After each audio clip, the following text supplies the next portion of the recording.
Hi, my name is Cynthia Sanchez, and my persuasive speech topic is on junk food.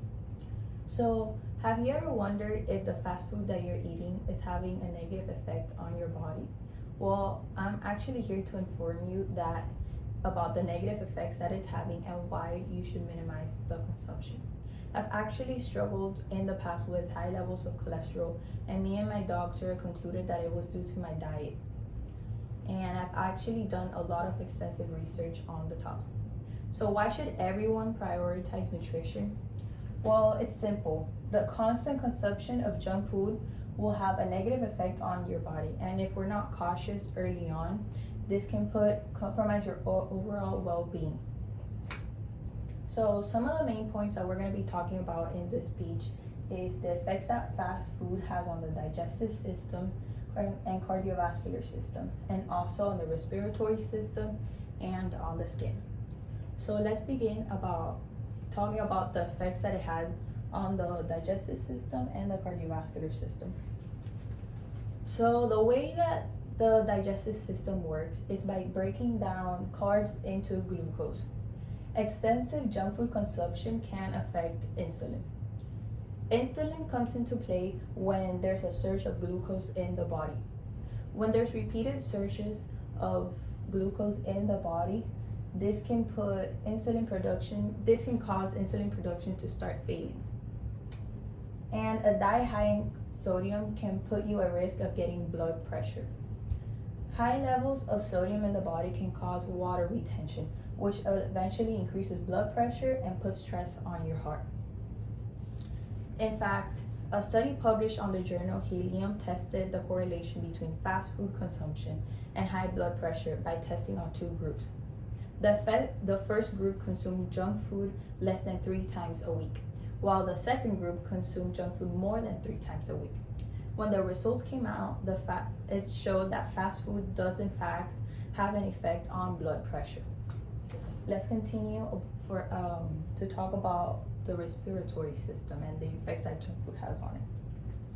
So, as we all know, junk food can lead to obesity, which can eventually cause respiratory problems.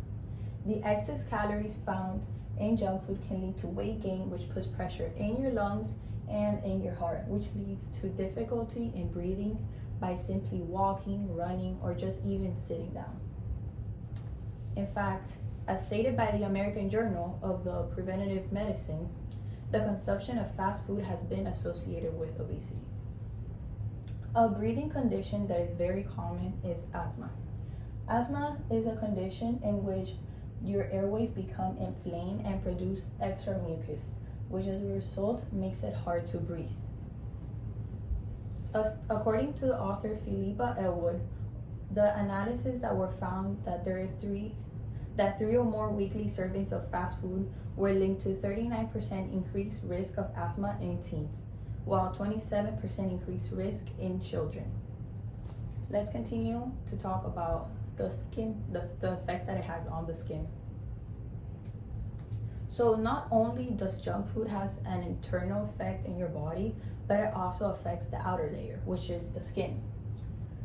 One of the most common skin diseases would be acne, and it in fact does affect with acne. It used to be believed in the past that foods with high fat content such as chocolate and pizza were the ones to be blamed for acne. But according to Mayo Clinic, it's actually carbohydrates. Foods high in carbs can lead to spikes in your blood sugar levels, which can lead to acne. Lastly, the last condition that it could affect on is eczema. Eczema is a skin condition that usually appears in early childhood, and it is identified as itchy and irritated patches on the skin. According to Healthline, children and teens who consume fast food more than 3 times a week were most likely to develop eczema. To conclude, by understanding the effects that junk food has on the digestive system, blood pressure, respiratory system, and the skin, you'll be able to make healthier choices when it comes to food. Excessive food consumption Excessive consumption of junk food can lead to long-term harmful effects on the body. So I ask everyone that's watching the speech to please make healthier options next time you go out to eat and minimize the consumption of fast food. So next time you're thinking about what you're gonna eat for dinner, think about the options that are gonna make you feel better inside and outside and give you quality of life. Thank you.